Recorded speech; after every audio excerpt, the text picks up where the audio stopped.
Imagina esto: una noche oscura en las afueras de Madrid, donde el viento silba entre chabolas improvisadas y el eco de sirenas lejanas parece un susurro de advertencia. Ahí, en el corazón de un lugar olvidado, un joven con ojos afilados como cuchillos observa desde las sombras, sabiendo que su familia ha construido un legado de poder y secretos que nadie osa tocar. Pero, ¿y si te digo que ese heredero, el que todos creían intocable, estaba a punto de ver cómo su mundo se derrumba puerta a puerta, en un laberinto de acero que ni siquiera él podía controlar? Quédate conmigo, porque esta no es solo una historia de un clan que dominó las calles. Es el relato de cómo un búnker impenetrable se convirtió en una trampa mortal, y cómo un hombre llamado El Bola, el último guardián de un imperio familiar,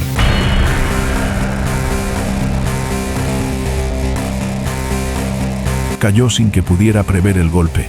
Prepárate, amigo, porque lo que viene te va a dejar con el pulso acelerado. Giros inesperados, lealtades rotas y una lección sobre cómo el pasado siempre regresa para cobrar su precio. No te muevas, esto empieza ya.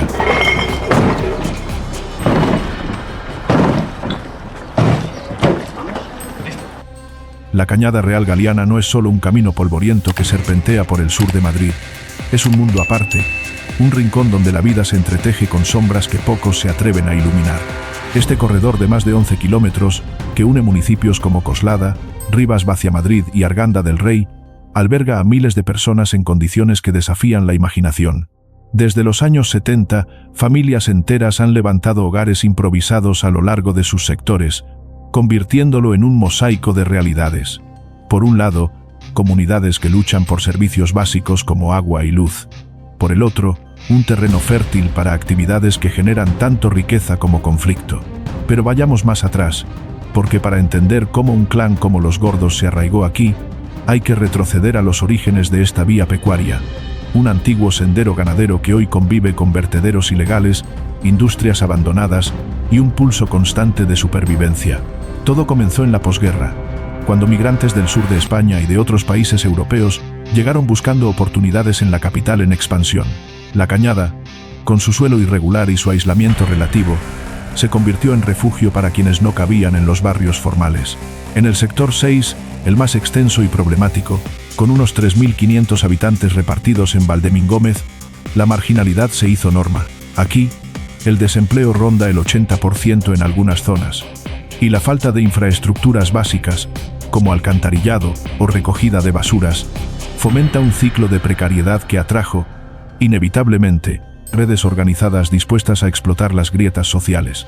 No era solo pobreza, era un ecosistema donde la economía informal, desde el comercio ambulante hasta reparaciones caseras, se mezclaba con tramas más oscuras que prometían ingresos rápidos en un lugar donde las opciones eran escasas. Pero entonces, en los 90, algo cambió. El sector 6 empezó a ganar notoriedad no por sus fiestas patronales o sus huertos comunitarios, sino por convertirse en un nudo clave para la distribución de sustancias prohibidas. Familias enteras, unidas por lazos de sangre y tradición, comenzaron a tejer redes que controlaban el flujo de productos ilegales hacia el centro de Madrid.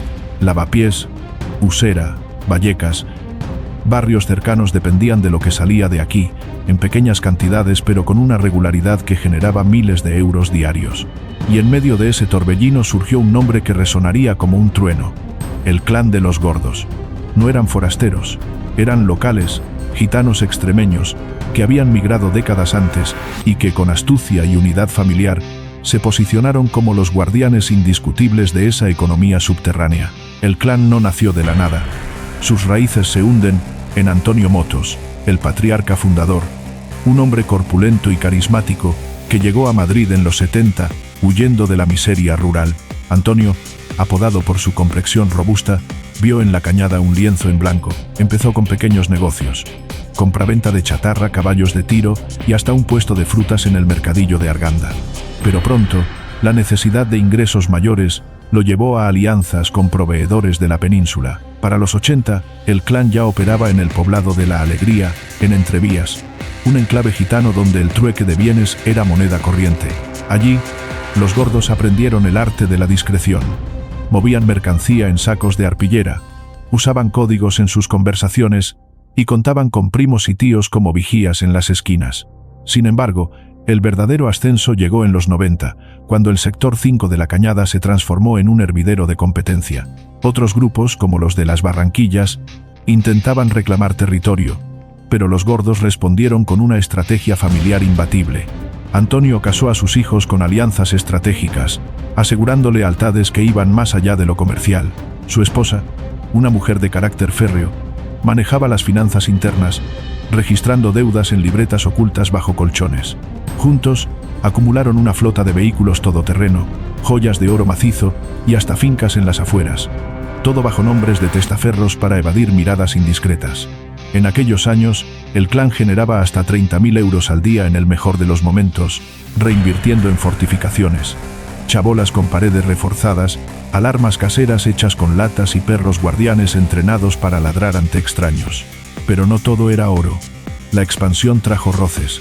En 1995, un altercado con un clan rival en el sector 4 dejó heridos y un mensaje claro: los gordos no toleraban intrusos.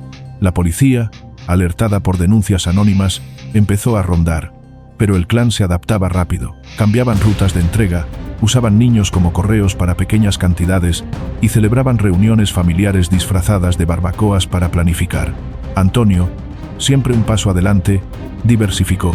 Parte del dinero iba a negocios legales, como un taller de reparación en Rivas, lavando ganancias a través de facturas infladas. Para 2000, el clan controlaba 3 puntos clave en Valdemín-Gómez, parcelas bunkerizadas que operaban las 24 horas, atrayendo a cientos de clientes desde el amanecer hasta la medianoche. Y entonces, en el corazón de esa dinastía, nació Ricardo Hernández Motos, conocido para siempre como El Bola. Hijo de Juan José Hernández y Adela Motos, la segunda generación que tomó las riendas tras el retiro forzado de Antonio, Ricardo llegó al mundo en 1987 en una chabola del sector 6 que olía a leña y a sueños truncados.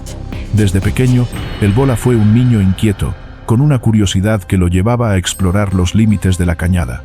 Trepaba por los vertederos, jugaba al fútbol con pelotas remendadas y observaba cómo su padre negociaba en voz baja con proveedores venidos de Barcelona. El mundo es un juego de puertas cerradas, le decía Juan José, mientras le enseñaba a contar billetes en la penumbra de un sótano improvisado. Aquellas lecciones no eran cuentos, eran el mapa de un imperio que Ricardo absorbería como una esponja. A los 10 años, el Bola ya ayudaba en tareas menores. Llevaba mensajes a tíos lejanos o vigilaba el horizonte desde un tejado. La familia lo moldeaba con cariño rudo. Domingos de paella donde se contaban historias de glorias pasadas y noches en que Adela, con su voz firme, repetía que la sangre lo era todo. Pero la infancia terminó abruptamente en 1997, cuando una redada menor en el sector 5 se llevó a un primo por posesión de mercancía. El Bola, con solo 12 años, vio cómo la policía derribaba una puerta vecina y juró en silencio que nunca dejaría que eso les pasara a ellos. Aquel incidente fue el catalizador. Empezó a leer periódicos robados, a entender cómo funcionaban las leyes y a soñar con fortificar su hogar como un castillo. Adolescente, el Bola se convirtió en el protegido de su padre, Juan José, un hombre de 1,90 m y complexión imponente, de ahí el apodo familiar. Lo llevaba a reuniones en garajes de Usera, donde se cerraban tratos con proveedores. Mira, hijo, no se trata de fuerza, se trata de saber quién entra y quién no, le explicaba mientras inspeccionaban un cargamento oculto en un falso fondo de camioneta. Ricardo aprendía rápido. A los 15, ya coordinaba entregas semanales, usando bicicletas para evadir controles. Su astucia brillaba en detalles. Inventó un sistema de señales con pañuelos colgados en ventanas para alertar de patrullas cercanas y convenció a su madre de invertir en radios de onda corta para comunicarse sin móviles rastreables. Pero el verdadero salto llegó en los 2000, cuando el clan enfrentó su primera gran crisis, una traición interna. Un cuñado que delató un almacén por una deuda impaga llevó a la pérdida de $500,000 en mercancía y efectivo. Los gordos respondieron con unidad. Juan José reunió a los varones en una finca prestada, y el Bola, con 18 años recién cumplidos, propuso un plan audaz. Necesitamos capas, como una cebolla. Cada capa protege la siguiente, dijo. Así nació la estructura en niveles que definiría al clan. El Bola se encargó del intermedio. Reclutó a jóvenes del sector, ofreciéndoles trabajo estable a cambio de silencio absoluto. Pagaba comisiones justas, organizaba turnos con días libres y hasta celebraba cumpleaños para fomentar lealtad. Bajo su mano, las ventas se duplicaron, pasando de cientos a miles de dosis diarias, todo sin un solo desliz. Aún así, la presión crecía. En 2005, una operación policial en Las Barranquillas, un enclave aliado, dejó al clan con las arcas vacías temporalmente. El Bola, ahora con 22 años, tomó la iniciativa. Diversificó rutas, enviando cargamentos en mulas de confianza hacia Toledo y Guadalajara. Su carisma atraía. Mujeres del clan lo veían como el futuro, y hasta rivales menores buscaban alianzas. Pero internamente, tensiones surgían. Adela, celosa de la influencia de su hijo, lo regañaba por riesgos innecesarios, mientras Juan José, envejeciendo, delegaba más. El Bola navegaba esas aguas con diplomacia, organizando cenas familiares donde el vino fluía y las quejas se disipaban en risas. Para 2010, el Bola era el eje invisible. Vivía en una chabola modesta en Rivas Vaciamadrid, pero su mente operaba en La Cañada. Había modernizado todo. Introdujo software básico en un ordenador viejo para rastrear inventarios y entrenó a un equipo de vigilantes jóvenes con walkie-talkies que patrullaban el perímetro. El clan prosperaba, con ingresos que financiaban escuelas para los niños y bodas lujosas. Pero el precio era alto. El Bola acumulaba noches sin dormir, paranoico con micrófonos ocultos, y desarrollaba un código personal. Nunca alardear, siempre proteger a los suyos. Su apodo, el Bola, venía de su infancia, cuando rodaba pelotas de trapo por el polvo. Ahora, simbolizaba cómo rodaba por el clan, imparable. Sin embargo, el conflicto latente estalló en 2011. Una redada sorpresa en el sector 6 incautó un alijo valorado en cientos de miles, y Juan José terminó herido en un forcejeo. El Bola, furioso, juró venganza no contra la ley, sino contra la debilidad interna. Reorganizó el clan en 3 eslabones. Él, en la cima, decidiendo estrategias. Un nivel intermedio de regentes leales, custodiando el núcleo. Y la base, vendedores anónimos que rotaban para evitar patrones. Aquel año, las ventas repuntaron, pero el Bola sabía que el cerco se cerraba. Informantes susurraban de investigaciones en curso, y él respondía fortificando, puertas dobles en las chabolas clave, pasadizos bajo el suelo para emergencias. Somos como hormigas en un hormiguero. Si atacan una entrada, salimos por otra, les decía a sus hermanos en reuniones clandestinas. Y justo cuando parecía que el equilibrio se mantenía, el destino giró. En octubre de 2021, un soplo anónimo alertó a la Policía Nacional de actividad sospechosa en una vivienda del sector 6. No era un rumor cualquiera, era el comienzo de una pesquisa que duraría años, tejida con vigilancias discretas y análisis de patrones. El Bola, ajeno al principio, seguía expandiendo. Abrió un nuevo punto en una parcela abandonada, atrayendo clientes con horarios flexibles. Pero cada entrega, cada recuento de ganancias, dejaba huellas que los agentes seguían como migas de pan. La tensión crecía, y el Bola, sintiendo el aire cargado, ordenó dobles guardias. Poco sabía que su búnker, su orgullo, se convertiría en su tumba. Pero entonces, en aquel otoño de 2021, algo cambió sin que el Bola lo viera venir. Un coche camuflado de la Policía Nacional empezó a rondar los caminos de tierra del sector 6 a horas intempestivas. Los agentes no entraban, solo observaban. Tomaban fotos desde lejos, anotaban matrículas y marcaban parcelas en un mapa que crecía cada semana. Lo que Ricardo Hernández Motos no sabía era que su nombre ya estaba subrayado en rojo en una carpeta clasificada como Operación Emperador II, fase Cañada. La investigación no nació de un chivatazo cualquiera, nació de una guerra entre clanes. Todo empezó con una venganza familiar. Un grupo rival, los del poblado de Las Barranquillas, había perdido un importante cargamento meses antes y culpaba directamente a los gordos. En vez de responder con violencia directa porque sabían que saldrían perdiendo, uno de sus miembros más jóvenes, harto de amenazas, se presentó en la comisaría de Villa de Vallecas y soltó todo lo que sabía. Nombres, direcciones, horarios, incluso la ubicación exacta de la parcela donde el Bola guardaba la mayor parte del producto. Aquel testimonio fue el hilo del que tiraron los investigadores del Grupo 21 de la Brigada de Policía Judicial. A partir de ahí, la madeja se fue deshaciendo sola. Los agentes comprobaron que, efectivamente, la actividad en la parcela 47 de la calle del Olivar era anormal, Desde fuera parecía una chabola más. Paredes de bloque, techo de uralita, gallinero al fondo y varios perros sueltos. Pero las cámaras térmicas contaban otra historia. Por la noche, la casa mantenía una temperatura constante de 24 grados, aunque en el exterior se bajara a 4. Había luces que nunca se apagaban y un generador que funcionaba sin descanso. Además, cada 2 o 3 días llegaba un todoterreno negro con cristales tintados que descargaba cajas pesadas y se marchaba antes del amanecer. El patrón era tan claro que los mandos decidieron pedir intervención telefónica. En diciembre de 2021, un juez autorizó pinchar 5 líneas móviles vinculadas al clan, y ahí apareció la voz tranquila y pausada de El Bola dando órdenes cortas. Mañana a las 5, puerta trasera. No traigas más de 3, que ya hay control. El de Coslada, espera fuera. No entra nadie que no sea familia. Cada conversación era un tesoro. Los investigadores descubrieron que Ricardo ya no vivía en la chabola de sus padres. Había construido, literalmente bajo tierra, un refugio que él mismo llamaba La Cueva. Un búnker de hormigón armado de casi 100 metros cuadrados, escondido bajo lo que parecía un simple corral de gallinas. La construcción del búnker había sido una obsesión progresiva. Empezó en 2016, cuando El Bola leyó en un foro de internet sobre los refugios antinucleares de la Guerra Fría. Contrató a 2 albañiles albaneses que trabajaban de noche y a los que pagó el doble para que no hicieran preguntas. Cavaron 4 metros hacia abajo, reforzaron con varilla de 15 milímetros y vertieron un techo de 30 centímetros de hormigón.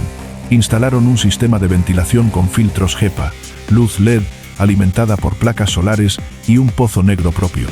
La entrada era una trampilla camuflada bajo una caseta de herramientas que solo se abría con una llave magnética que El Bola llevaba siempre colgada al cuello.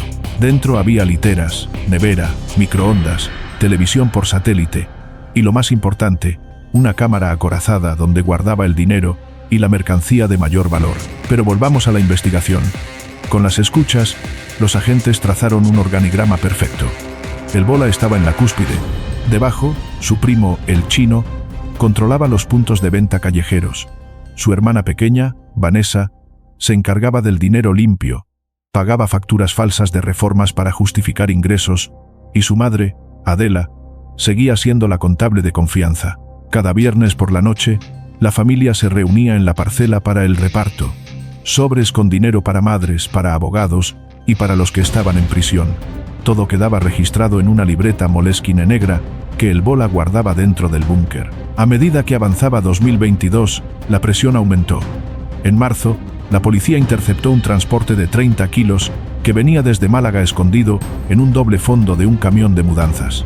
El conductor, un primo lejano, terminó cantando y confirmó que la mercancía iba directa a la parcela de El Bola. Fue entonces cuando los mandos decidieron que había que actuar antes de que el clan oliera el peligro y vaciara el búnker.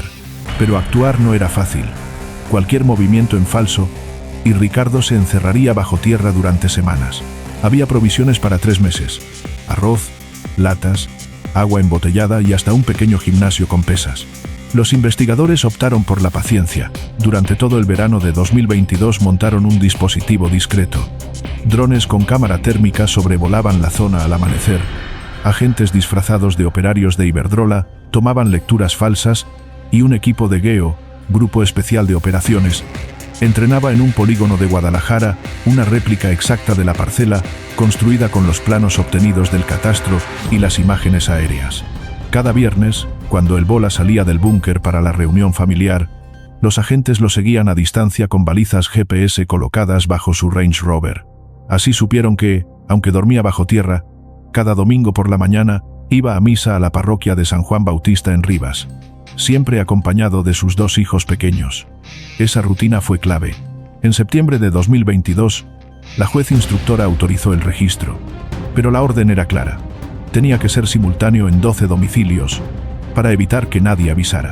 El día elegido fue el martes 4 de octubre de 2022, a las 6:15 de la mañana, cuando la niebla todavía cubría Valdemíngómez y los gallos apenas empezaban a cantar.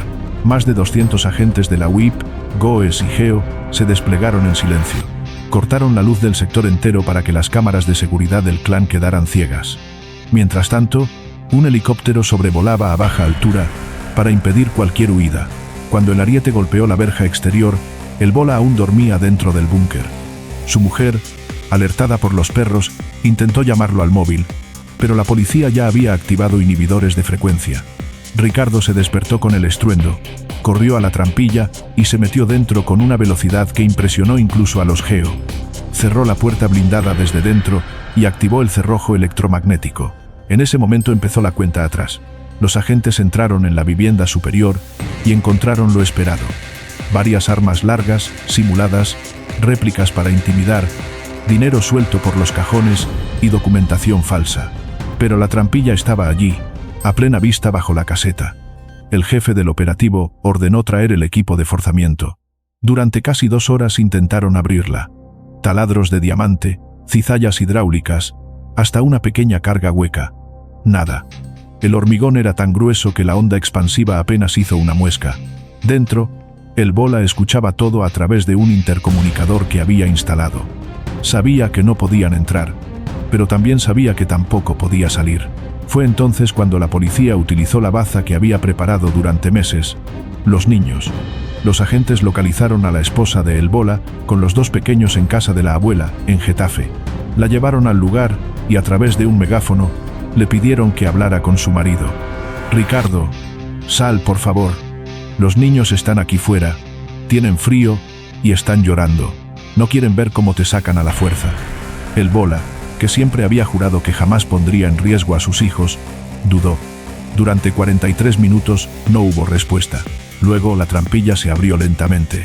Cuando salió, esposado y con la cara cubierta de polvo, El Bola no dijo ni una palabra. Los agentes que bajaron al búnker se quedaron sin habla. Había más de 600.000 euros en billetes de 50 guardados en bolsas de basura, 42 kilos de una sustancia blanca, que luego resultó ser cocaína de alta pureza, varias pistolas reales, una Glock 19 y 2 Tokarev, munición, 15 teléfonos encriptados y una prensa hidráulica para empaquetar.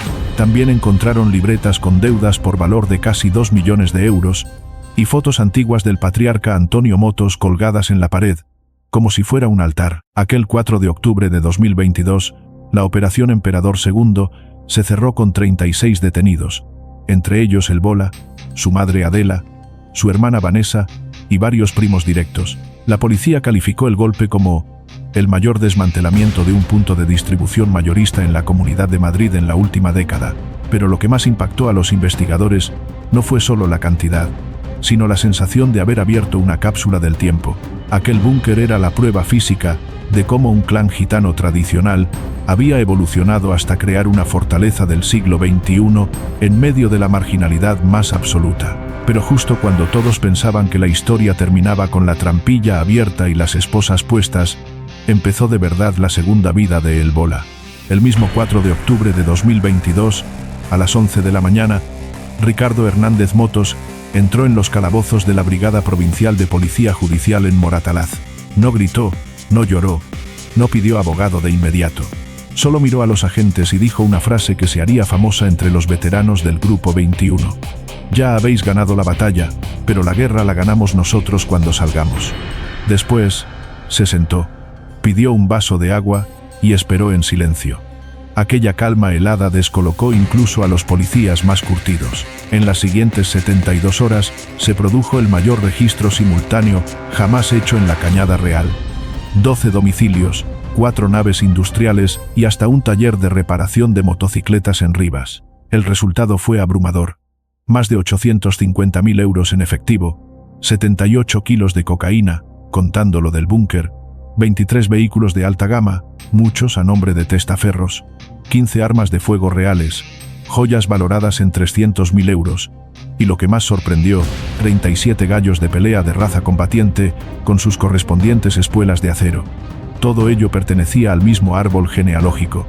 Los Gordos, la juez de refuerzo del Juzgado de Instrucción número 6 de Madrid, el mismo que había llevado la macrocausa de los Miami años atrás, asumió el caso y decretó prisión provisional comunicada y sin fianza para 17 de los detenidos, entre ellos El Bola, su madre Adela y su hermana Vanessa. La prensa lo bautizó inmediatamente como el heredero encerrado, y las fotos de Ricardo saliendo del juzgado con sudadera gris y mirada perdida dieron la vuelta a España. Sin embargo, Lo que nadie vio venir fue la rapidez con la que el clan se reorganizó desde dentro de la cárcel. Desde Soto del Real, el Bola empezó a mover piezas como si estuviera jugando al ajedrez por correo. Utilizó a su mujer, que quedó en libertad con cargos, como enlace principal. Cada viernes, día de vis a vis familiar, ella entraba con los niños y salía con instrucciones codificadas en frases aparentemente inocentes. El abuelo, quiere que reguéis más las plantas del invernadero, significaba aumentar la presión sobre deudores. Los niños necesitan zapatos nuevos del número 42. Indicaba que había que preparar un envío de 42 paquetes. Los funcionarios de la Unidad de Asuntos Internos tardaron semanas en descifrar el nuevo lenguaje, y cuando lo hicieron, ya era tarde. El negocio había vuelto a funcionar al 70% de capacidad en menos de 4 meses. Mientras tanto, en el exterior, la Cañada Real vivió su particular terremoto. La parcela del búnker quedó precintada y custodiada las 24 horas. Pero eso no impidió que, 2 semanas después del registro, apareciera pintada con spray rojo una enorme frase en la pared: "El Bola vuelve". Nadie se atrevió a borrarla. Los vecinos, incluso los que no eran del clan, lo veían como una especie de Robin Hood moderno. Pagaba facturas de luz robada, daba comida a familias sin ingresos y nunca permitió que se vendiera dentro del colegio cercano. Esa lealtad popular complicó enormemente la labor policial. En mayo de 2023 empezó la vista oral del llamado Caso Búnker. El juicio se celebró en la Audiencia Provincial de Madrid, con unas medidas de seguridad dignas de un juicio del terrorismo. Cacheos triples, inhibidores de frecuencia y hasta perros antidrogas en la puerta. El Bola llegó esposado pero impecable. Traje negro hecho a medida traído por su mujer, pelo corto y barba perfectamente recortada. Durante las 15 sesiones, se sentó siempre en la misma postura, con las manos cruzadas y mirando fijamente al tribunal. Apenas habló, salvo para contestar sí o no a las preguntas del presidente. La fiscalía pedía 22 años de cárcel para él por organización criminal, tráfico de estupefacientes en cantidad de notoria importancia y tenencia ilícita de armas. La prueba estrella era el búnker y su contenido, pero la defensa, liderada por un prestigioso abogado gitano de Alicante, planteó una estrategia tan sencilla como efectiva. Todo eso lo encontró la policía, pero nadie vio a mi cliente tocarlo, venderlo ni guardarlo. Alegaron que el búnker era un refugio familiar, construido por miedo a clanes rivales y que la mercancía pertenecía a terceros que la habían abandonado allí. Incluso presentaron testigos, premos, lejanos, que juraron que ellos mismos habían metido los paquetes sin que el Bola lo supiera. El juicio tuvo momentos surrealistas. En una de las sesiones, la fiscal proyectó las imágenes del interior del búnker y preguntó a Ricardo: ¿usted reconoce este lugar? Él respondió: sí, es mi sótano. ¿Y reconoce estos 42 kilos? No los había visto en mi vida hasta que los sacó la policía. El público estalló en risas y el presidente tuvo que llamar al orden. Otro día, cuando mostraron las libretas de deudas, el Bola se encogió de hombros. Eso es una lista de la compra de toda la familia extendida. Mi madre apunta hasta el aceite. Lo más impactante llegó cuando, declarando Adela Motos, la madre, con 74 años, entró con bastón y mantón negro. Miró al tribunal y dijo: mi hijo es un buen padre y un buen hijo. Todo lo que ha hecho ha sido para que sus sobrinos tuvieran zapatos y sus abuelos medicinas. Si eso es delito, enciérrenme a mí también. El silencio en la sala fue absoluto. La sentencia llegó en noviembre de 2023 y fue un jarro de agua fría para la policía. El Bola fue condenado a 9 años y medio de prisión, le cayeron 17, pero se benefició de atenuantes por dilaciones indebidas y por ser padre de menores, mientras que su madre y su hermana quedaron absueltas de organización criminal y solo recibieron multas. La prensa tituló: el heredero del clan de los gordos, condenado pero no vencido. Pero la realidad era otra. Desde prisión, Ricardo ya había delegado el mando en su primo, el Chino, y en su cuñado, el Tato, ambos en libertad. El negocio no solo no cayó, creció. Esto ha sido todo por hoy. Muchas gracias por haber visto el vídeo completo. Si deseas compartir tu opinión sobre este caso o sobre cómo los clanes familiares han evolucionado en España, déjanos tu comentario más abajo. Los leo y respondo todos. Si te ha interesado el contenido, suscríbete al canal y activa la campanita para no perderte los próximos casos. Nos vemos en el siguiente vídeo. Un saludo.